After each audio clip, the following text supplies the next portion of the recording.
পৃথিবী হলো সূর্য থেকে তৃতীয় গ্রহ। গ্রহগুলোর মধ্যে আকারে এটি পঞ্চম এবং স্থলভাগের দিক থেকে সবচেয়ে বড়।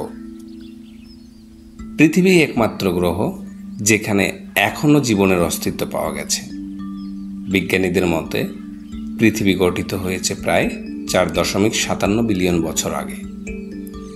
এক বছরে পৃথিবী একবার সূর্যকে প্রদক্ষিণ করে এবং এই সময়ে তার অক্ষে প্রায় 365 বার ঘোরে।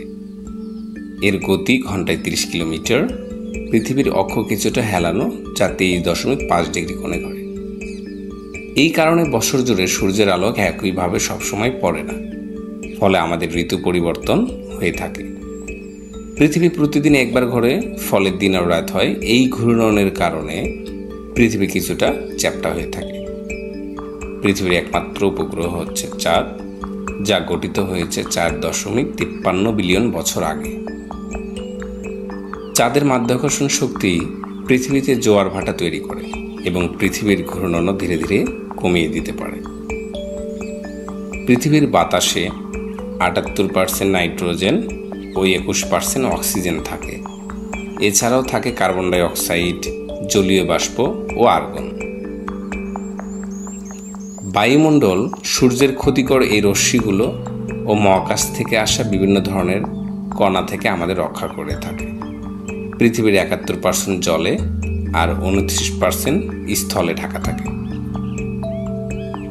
ভূপৃষ্ঠে আছে পাহাড়, সমভূমি, খাদ ও আগ্নেয়গিরি, যেগুলো ক্রমাগত পরিবর্তিত হয়।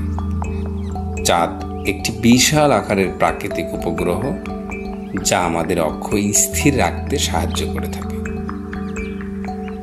চাঁদের অভিকর্ষ জোয়ার তৈরি করে, যার ফলে জীবনের বিবর্তনে বড় বড় প্রভাব পড়ছে। চাঁদ ধীরে ধীরে পৃথিবী থেকে সরে যাচ্ছে, যা বছরে 4 সেন্টিমিটার করে সরে যাচ্ছে। 1969 সালের 21শে জুলাই প্রথম মানুষ চাঁদের বুকে পা রাখেন, নীল আর্মস্ট্রং ও এডউইন অলড্রিন। এরপর একে একে মোট 12 জন মানুষ চাঁদে পা রাখতে পেরেছেন। বর্তমানে উপগ্রহ থেকে চাঁদের মেরু অঞ্চলে বরফের সন্ধান মিলেছে অনেক, যেখানে সূর্যের আলো কখনো পৌঁছায় না।